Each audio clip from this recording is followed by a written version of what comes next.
Et bienvenue, nouvelle vidéo. On va analyser un nouveau projet de crowdfunding. On est sur la première brique aujourd'hui et on va regarder un projet qui ouvre lundi à midi, qui s'appelle Le Vigneron. On a un autre projet, on fera une deuxième vidéo qui s'appelle La Biche. Donc le projet Le Vigneron, c'est un projet qui est dans le 33. On va aller le voir en détail, vous le voyez ici, 357 000 € à collecter à 12% l'an. Sachant que vous pouvez avoir un bonus de 2% sur votre premier investissement si vous inscrivez avec le code de parrainage qui est mentionné ici. Donc vous avez voilà, 2% de rendement supplémentaire, excusez-moi, avec le code UHQSG7. Donc vous inscrivez chez la première brique, vous rentrez ça dans le code de parrainage et vous pourrez bénéficier d'un petit bonus. Je vous rappelle que ces vidéos sont à titre éducatif, informatif. Je ne suis pas conseiller financier. Puis si vous investissez sur des projets, c'est mieux de comprendre ce que vous faites. Comprenez que dans l'immobilier et dans tout risque, dans tout type d'investissement, il y a des risques et notamment le risque de perte totale ou partielle en capital, un risque d'illiquidité. Mais malgré tout, il y a peut-être des choses à faire et on va aller voir ce projet. Donc dans le détail, ce projet, la plaquette est ici. On est sur le projet Le Vigneron. On est à Saint-Sulpice et Camérac. Donc on est entre Bordeaux et Libourne, dans la Gironde. Achat d'une maison d'habitation 290 mètres carrés avec un terrain et l'idée c'est de couper en deux. On laisse un jardin pour chaque maison, on laisse deux maisons qui sont indépendantes mais mitoyennes et travaux de clôture, bornage et des lots qui sont revendus en l'état. Donc assez peu de travaux. On va aller voir un peu le profil de l'opérateur, la structuration du financement. On rentre en détail dans le sujet maintenant. La synthèse, comme d'habitude, moi je préfère l'avoir à la fin, comme ça on va voir si ça colle avec l'analyse qu'on en a fait. Les analyses qu'on fait là, c'est les analyses qu'on fait avec nos marchands du cercle MDB, le réseau des marchands qui font des opérations. Donc le projet il se situe ici. Donc là vous avez Bordeaux, la cité du vin pour ceux qui connaissent. Libourne, on a tourné une vidéo il n'y a pas très longtemps, vous la trouvez dans les immersions avec Adrien qui a fait des opérations sur Libourne. D'ailleurs c'est lui qui m'a renseigné sur le marché dans la ville. Et qu'est-ce qui se passe un petit peu par ici. Donc le bassin, on est en 1 heure, un peu plus d'1 heure sur le bassin. À Bergerac, 1h04. La gare de Bordeaux-Saint-Jean à 30 minutes. L'aéroport de Bordeaux-Saint-Jean à 30 minutes. Donc on est en périphérie de Bordeaux, dans une petite bourgade pour le coup. Pas très grande ville, plutôt des maisons d'habitation. Des grands terrains. Alors c'est pas la campagne quand même, mais globalement c'est plutôt une petite ville. Voilà. On a toujours les éléments sur les dossiers de la première brique qui concernent le plan du département avec les différents temps de transport, l'environnement du projet. On se situe deux routes de Vers à Saint-Sulpice et Camérac. Donc on est à l'angle de deux rues, il y a différents bâtis et c'est ici. Donc je l'avais ouvert tout à l'heure, on pourra aller le voir en plus un petit peu après pour l'environnement du projet. Donc là, vous le voyez, la note maximale, c'est en orange. La note attribuée, elle est en bleu. Je vous le disais, on n'est pas dans une grande ville. Il y a un autre projet en parallèle où il y a quasiment que du 10, qu'on a les commerces, la santé, l'éducation, etc. Bon là, on est un peu plus à la campagne. Donc peut-être il va y avoir des questions sur la liquidité des produits, la recherche de ce type de bien. Parce que c'est un endroit où l'environnement du projet est peut-être un peu moins sympa, mais pour les gens qui veulent être un peu plus au calme, un peu plus tranquille, ça pourrait très bien convenir. Donc c'est pas non plus un warning complet sur le projet, mais c'est des éléments à prendre en compte et qui nous permettent de faire une opinion et un avis sur le dossier. Au niveau de la population, on voit qu'elle croît légèrement. On est, alors si on en croit un peu l'augmentation, il y a peut-être 600 habitants qui arrivent par an. Donc on doit peut-être être, là c'était en 2019, en 2023 peut-être dans les 5000 habitants. Donc il y a une croissance tranquille de la population. Essentiellement des personnes de plus de 65 ans, c'est la tranche majoritaire. On n'a pas d'éléments particuliers sur le niveau de bruit, les routes, etc. qui semblent problématiques ou d'une voie ferrée à proximité. Au niveau des typologies de bâtiments et de biens, là c'est un point important, c'est quasiment que des maisons. Voilà, quasiment que des maisons, 92%, 8% sont des appartements. C'est ce qu'on retrouve généralement à la campagne, donc rien d'étonnant là-dessus. On a des maisons qui sont relativement grandes, parce que vous faites les 34%, donc plus les 20, 54, plus les 24. Donc on est à 80% qui font plus de 80 mètres carrés. Donc les petites surfaces dans ce secteur-là, ça ne fonctionnerait pas. Et on va voir si ça colle avec le projet de notre marchand. Voilà pour les éléments. Alors on a directement un visuel un visuel de la parcelle. Alors, c'est assez complexe à comprendre. On a un lot A ici, un lot B ici. Donc, le lot B avec son jardin, le lot A avec son jardin et visiblement, en fait, un bornage avec un chemin d'accès pour le lot A. Donc, ça devra être une clôture, hein, clôture entre le lot A et le lot B, là que je vous montre ici. Ici, le mur qui est mitoyen entre le lot A et le lot B. Et donc, c'est vraiment une division de bâti. On a un bâti existant qui, à la base, si vous suivez mon curseur, fait tout le tour ici. Voilà. Et il est coupé en deux. Donc, cette découpe, elle va permettre d'avoir deux maisons indépendantes. Tout est borné, tout sera clôturé. De ce que je comprends, et si je dis pas de bêtises, ici, c'est encore une autre parcelle. Donc voilà, on est sur cette parcelle-ci.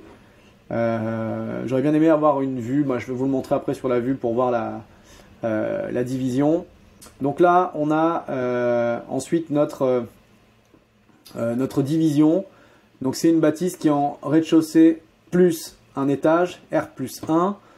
Le grand mur ici, là, c'est un mur de séparation qui est réalisé. Alors il y a beaucoup de choses. Et c'est vrai que je trouve que c'est pas forcément très entre guillemets lisible comme ça de voir le plan de cette façon-là. J'aurais bien aimé des plans finaux un peu moins avec un peu moins d'éléments. Alors on a tous les mètres carrés, etc. Donc c'est quand même pas mal, mais je trouve que c'est difficilement lisible. Ce qu'on va retrouver, c'est quoi au rez-de-chaussée? C'est là où c'est un peu étonnant. C'est qu'on va avoir, en tout cas c'est en l'état, hein, donc j'imagine qu'il va faire la transformation, mais je sais pas ce qu'il va faire exactement. On a un palier, on a 3 chambres au rez-de-chaussée pour le lot A. Et puis à l'étage, on a une salle de bain, le palier, une entrée, un WC et un bureau. Donc je ne sais pas comment il va aménager ça. J'aurais bien aimé avoir l'information. La logique, c'est généralement que les pièces de vie sont en bas, les chambres en haut. Donc à voir ce qui est fait, à voir ce qui est envisagé. Mais je pense qu'il y a peut-être possibilité de tout ouvrir dans cette partie-là et de mettre les chambres à l'étage et les pièces de vie en bas. Sinon, généralement, c'est beaucoup plus étonnant en fait dans les appartements ou dans les maisons d'avoir les pièces de vie en haut. Mais c'est quand même possible. Sur la deuxième maison, là, on avait au niveau du rez-de-chaussée deux chambres de plus de 20 mètres carrés, un grand palier avec un escalier, 2 greniers de 15.2.4 et un autre grenier ouvert. Et à l'étage, on a une chambre, une salle de bain avec WC, un escalier, un couloir, ok, un salon, un chai, la chaufferie, alors une souillarde. Alors pour le coup, s'il y a bien quelqu'un qui veut m'expliquer ce qu'est une souillarde, parce que j'avoue je ne connais pas, j'ai pas cherché ce que c'était d'ailleurs, mais si quelqu'un qui veut m'expliquer, ça m'intéresse. Et une cuisine, salle à manger. Je me suis même posé la question s'il n'y avait pas une erreur sur la légende en disant que le plan de l'étage et du rez-de-chaussée était inversé, vu qu'on voit des greniers. Ça m'étonnerait pas. Et si c'est le cas, dans ce cas-là, c'est beaucoup plus simple à comprendre au niveau de la maison. Donc on a des visuels. Du lot A. Donc là, on est sur le lot A, ici. De ce que je comprends, ça, j'imagine que c'est peut-être le bureau, vu la taille. Parce que sinon, j'ai du mal à comprendre ce que ça peut être comme espace. Donc je pense que ça, c'est la vue du bureau. Le lot A, on a dit qu'il avait un jardin. On voit qu'il y a un bâti, un deuxième peut-être à l'extérieur. Donc le lot A, un bâti et un deuxième à l'extérieur. Donc ça semble coller. On a une vue d'ici. Donc je ne sais pas ce qu'il compte faire de ces deux petits bâtiments annexes. Mais il y a peut-être quelque chose à faire parce que ça a l'air sympa. Je ne sais pas ce qu'on peut exactement en faire. Ou peut-être que ça, c'est la maison.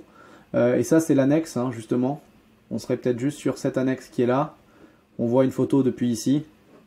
Ça est là, et on voit pas ce que c'est ça. Alors c'est peut-être la piscine, parce que j'ai vu qu'il avait parlé d'une piscine aussi. Mais derrière, j'ai pas vu de photos. Donc ça, c'est des photos des chambres, je suppose. Et le lot B. Donc ça, c'est la partie extension véranda. Donc la maison, un grand jardin. C'est plutôt bien entretenu, hein. Là, on voit la piscine. Donc c'est ça, je sais pas exactement où elle est sur le plan. Alors, je dis je sais pas où elle est, mais en fait je le vois marqué là, je l'avais pas vu que c'est barré. Donc là on a la piscine, et donc si on a notre photo, donc là on est dans le jardin de cette maison là. Ici on a les pièces de vie, donc ouais, effectivement, là encore je pense que c'est une petite coquille sur la plaquette. Parce que là on est sur la cuisine salle à manger, donc en fait je pense que ce sont les plans qui sont inversés. Ça c'est le plan du rez-de-chaussée et ça c'est le plan de l'étage, et je comprendrai beaucoup mieux la disposition. Voilà pour ces différents points, donc cuisine, salle à manger, ou c'est même peut-être le salon, mais ça me semblerait encore une fois plus logique.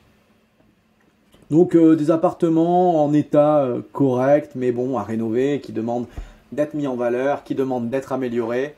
On a une piscine qui est couverte, à noter. Alors je ne sais pas quel est l'état de la couverture et comment, entre guillemets, elle se porte cette piscine, si elle est bien entretenue ou pas, qu'elle fonctionne. Mais en tout cas, c'est un point intéressant. Alors sur le cadastre, on voit pas de piscine. Donc ça, il y a quand même un petit point là-dessus. Donc on voit ce bâtiment ici. Alors ici, j'imagine que ça a été détaché finalement. Donc on n'achète que la partie 0,085. Hein, voilà. On a une piscine par là. On la voit pas. C'est un point à élucider. C'est un point positif d'avoir une piscine. C'est un point à élucider quand on ne voit pas la piscine potentiellement sur le cadastre. Au niveau du bilan financier, on a une acquisition d'un foncier pour 388 400 €. 380 plus 8 400, prix d'acquisition 1310. Connaissant le secteur, mettez renseigné, ils achètent bien. Ils achètent bien cette bâtisse à moins de 400 000 €. Ils vont avoir des travaux. Ils vont avoir des travaux pour 145 € du mètre carré. Quand c'est rapporté aux travaux, vous allez me dire, mais qu'est-ce qu'on fait avec ça? Mais en réalité, il n'y a pas, entre guillemets, grand-chose à faire. Un peu de maçonnerie pour faire les séparations. On va avoir des clôtures. On va avoir les compteurs d'eau. Parce que j'imagine qu'il n'y a qu'un seul compteur d'eau. Alors, 5 000 €, je trouve que le montant est un peu élevé. 2 500 pour le compteur élec, ok. Je pense qu'à la base, il y avait quand même un compteur pour chaque. Enfin, en gros, un compteur élec, un compteur d'eau pour la maison. Ils divisent en deux, il faut qu'ils en rajoutent un. Il faut certainement qu'ils reprennent des réseaux et des évacuations. On le voit ici, hein, 7 500 €. Et il y a du terrassement et de la tranchée parce qu'on va devoir faire des voiries. Et peut-être que depuis la rue, où on a les arrivées d'eau, il va falloir retirer notre arrivée d'eau. Peut-être également faire la tranchée pour passer les câbles électriques si ce n'est pas en filaire et qu'on est en souterrain. Donc ça, c'est des coûts qu'il va y avoir. Derrière, on le comprend bien, il n'y a aucun travaux qui est réalisé. Aucun travaux dans les maisons qui est réalisé, ce qui veut dire qu'une fois la division faite, eh bien, il faudra qu'on puisse, entre guillemets, se projeter en tant qu'acquéreur pour pouvoir acheter la maison. Encore une fois, à l'heure actuelle, tout étant un seul bloc, la division est assez logique, a priori, et donc, du coup, ça reste jouable de se projeter. Ça reste jouable, envisageable, mais c'est toujours plus compliqué de se projeter quand tous les travaux ne sont pas réalisés. Donc ça va peut-être être une des difficultés. Après, au niveau de notre bilan, on voit que le chiffre d'affaires qui est donné, alors pardon, j'ai pas fini au niveau du bilan, on a les honoraires d'agence derrière à la commercialisation, à la revente, et on a les frais de la première brique, donc investisseurs, frais de dossier pour un peu moins de 100 000 €. Donc la répartition, c'est du foncier essentiellement, des frais financiers en numéro 2 et des frais de travaux, dont un aléa de 5% prévisionnel. Et il y a deux maisons qui sont vendues. Donc une maison de 120 mètres carrés avec un terrain de 1099 mètres carrés. Et une maison qui est bien plus grande, avec un terrain bien plus petit, mais qui a une piscine également. Donc c'est pour ça qu'on a deux prix qui sont assez similaires, assez proches. Parce qu'il y en a un où on a un très grand terrain, une maison plus petite, mais ce très grand terrain se valorise, versus la deuxième maison qui fait 170 mètres carrés, 660 mètres carrés de terrain, donc quasiment 2 fois moins de terrain, mais déjà une piscine de construite. Donc on arrive à des prix qui sont de 330 000 et 340 000.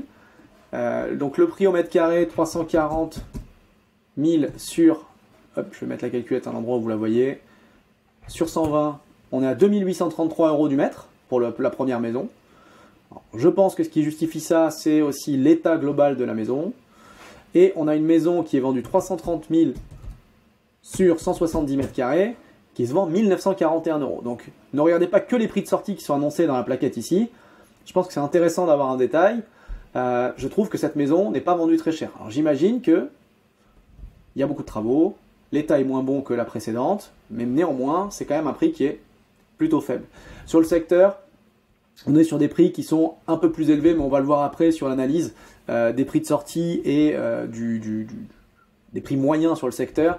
Mais c'est plutôt des bons prix qui sont proposés, qui vont permettre, je l'espère, de vendre rapidement. La marge, elle est de 21% sur le CA, donc c'est une marge sur le CA, hein, à chaque fois qu'il est annoncé, comme en banque, si on est en marge sur le prix de revient, on a une amélioration. Marge sur CA de 143 000 euros, 21%, donc c'est une bonne marge. Sauf qu'on n'a pour l'instant pas de pré-commercialisation à date.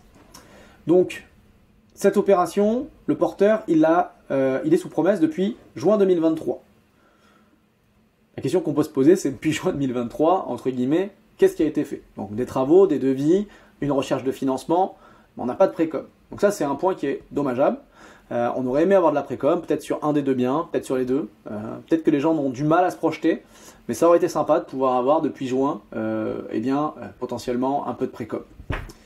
Au moment de la signature, c'est une maison avec un appentis, une terrasse, un jardin avec piscine. Et puis du coup, il va faire passer le géomètre, il va nous couper tout ça. J'imagine que les plans et les plans de bornage là ont été potentiellement déjà faits par un géomètre. J'aurais aimé aussi qu'ils puissent avancer sur des plans peut-être futurs pour aider les acheteurs à se projeter, qu'est-ce qu'on peut faire, des 3D, etc. Je pense que ça aurait aidé et ça aiderait la commercialisation. Mais je ne les vois pas là, donc j'imagine que ça n'a pas forcément été réalisé. Au niveau des travaux, on a 42 000 euros de travaux, bon, des corps d'état à séparer qui sont chiffrés sur les différents points.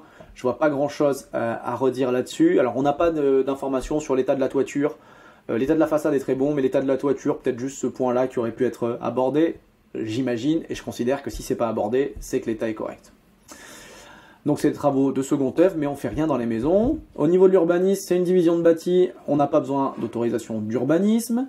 On a simplement, et ça c'est une petite précision, effectivement, parce que vous allez voir, on est route de Vers, ici. Il y a eu une autorisation, ou en tout cas, pardon, une demande. Alors, je l'avais... Veux-tu bien tourner? La maison, qu'on se trompe pas, qu'on trouve la bonne. Alors, attendez. La maison avec la piscine, elle est là. Voilà. La maison avec la piscine. Elle est plutôt là. Excusez-moi, c'est celle-ci. Celle-ci, donc... ils achètent une parcelle qui est un peu biscornue et en gros ils vont avoir un accès. Alors là il y a un accès actuellement, mais il va falloir faire un deuxième accès par cette partie là d'après les plans. Si on recale les plans qui nous sont donnés dans la plaquette qu'on retrouve, alors attendez, on va remonter sur les plans, voilà. Alors si je le mets exactement avec la même orientation, on est plus comme ça, ok. On va avoir un premier accès qui est ici, sur la route de Vers, et la création d'un deuxième accès, a priori, de ce que je comprends, à cet endroit-là, pour créer un chemin, un passage, jusqu'au lot A.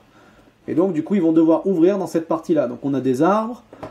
Ici, c'est assez simple. Et comme ça évitera que chacun passe chez l'autre. Donc, la voiture et les voitures et l'accès se passera par ici, et on arrivera chez nous, dans ce lot-là, et ils coupent la maison, alors, a priori, en deux, au niveau de la véranda qu'on voit. Donc, une maison... une deuxième maison à côté. Et donc, c'est ce que je vous disais, il faut créer un accès. On a celui-ci. Et il faut en créer un deuxième, à peu près par là où on a les arbres.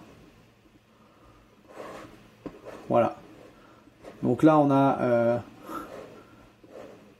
un petit fossé. À côté, on a eu un autre accès. On a un panneau à déplacer. On a ces arbres potentiellement à abattre pour pouvoir faire un accès.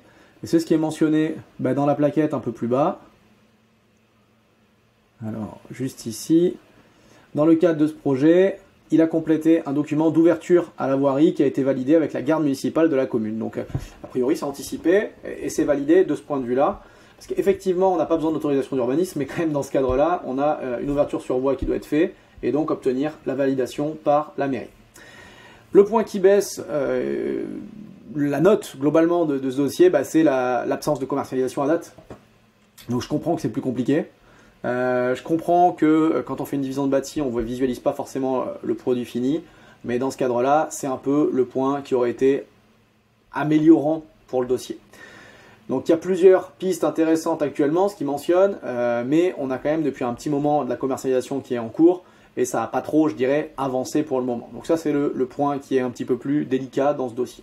Au niveau des prix et de l'étude marché, toujours ces diagrammes que j'apprécie beaucoup. On a le prix de sortie de l'opération, en jaune les prix bas, en bleu foncé les prix hauts sur les différents sites, les différentes plateformes, et le prix moyen sur le graphe en orange. Donc nous, sur cette opération, le prix de sortie, il est relativement dans les prix bas, je vous dirais, ou en tout cas dans les prix moyens bas. C'est normal, il y aura des travaux de second œuvre à réaliser. mais ça semble quand même assez cohérent. Et puis les prix de vente de 330 000, 340 000 pour une maison avec beaucoup de terrain ou une maison avec piscine, là encore ça semble pas déconnant. J'en parlais avec un ami qui me disait bah oui, on est aux alentours des 2009, 3000 € en prix moyen sur des biens avec un peu de réno à faire. Donc peut-être qu'on a un peu plus de réno sur ce secteur-là avec ces maisons qu'on a divisées, mais ça semble pas du tout un problème sur l'idée du prix. On a également 21% de marge, on en a parlé. Donc qu'est-ce qui se passe si on baisse nos prix de vente? On baisse notre marge. Mais du coup, en gros, on a 20% de prix de baisse possible sur les prix pour arriver sur une marge à 0. Et donc du coup, être encore sécure là-dessus. Et puis derrière, on a les frais du porteur, donc côté investisseur. Pour perdre son argent, on va parler de couverture hypothécaire, etc. après, mais il y a une grosse sécurité par rapport à ça. Donc ça, c'est plutôt positif, même si on souhaite que les opérateurs fassent la vente le plus cher possible. Au niveau du prix de marché, sur 2023, comme un peu partout, entre le début d'année et la fin d'année, on est sur une perte de 2,4%. On est aux alentours des 3 000 € le mètre, ce que je vous disais juste avant. Donc le prix de 2300, sachant qu'il y a des travaux à faire, pas déconnant, honnêtement. Les délais de publication des annonces. Alors, quand on a vu des dossiers avec 15-20 jours de publication, là on est sur 185 jours. Donc les délais de commercialisation sont relativement longs.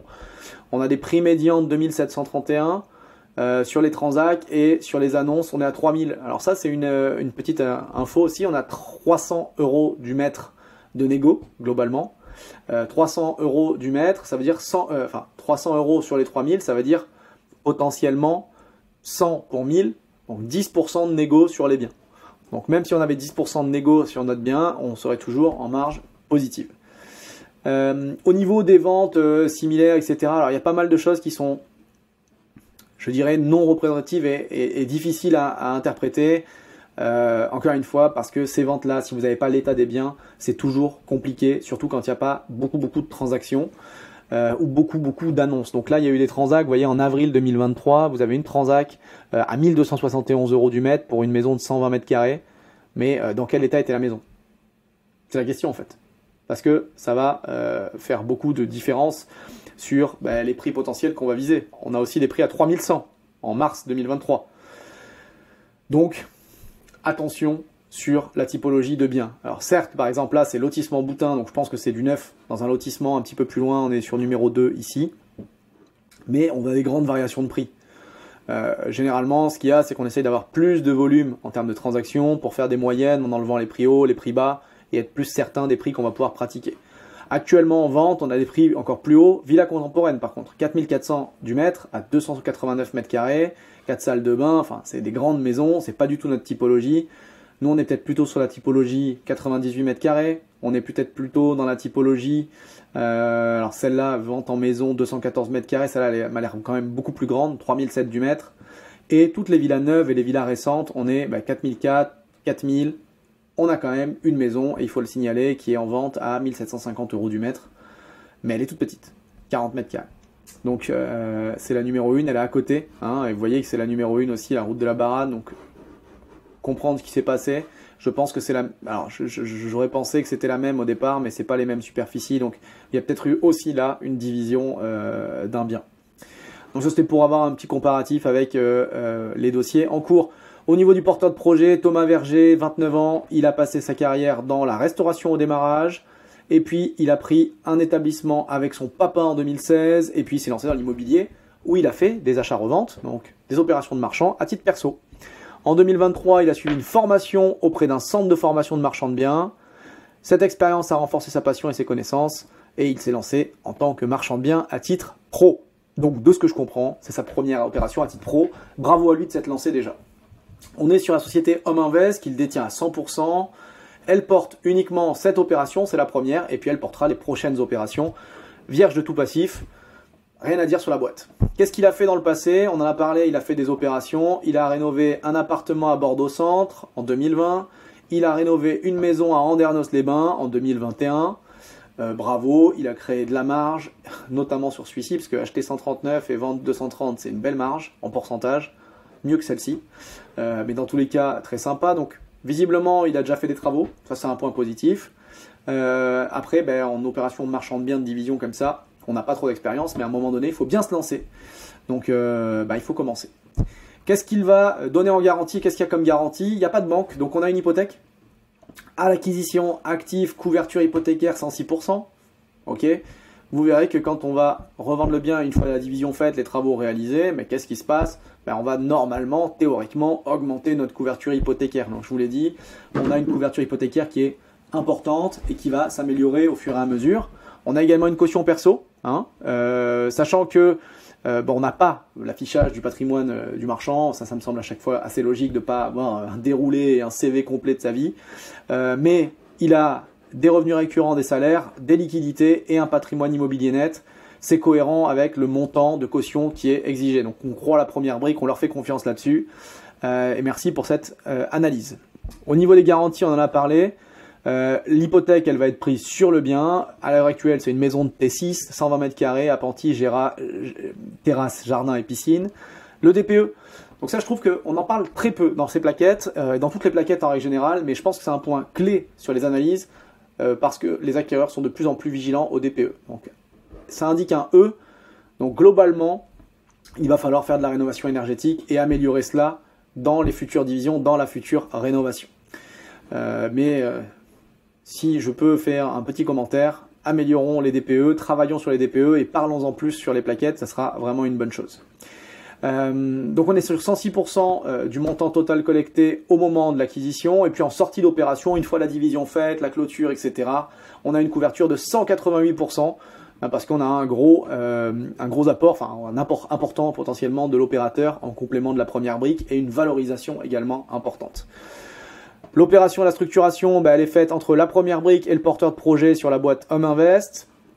On a une implication à hauteur de 169 975, donc on va prendre 170 000. 170 plus 357, ça fait 527. 170 sur 527, on est sur 170 sur 527, j'avais fait une erreur, on est sur 32,3% d'implication et d'apport de porteur de projet.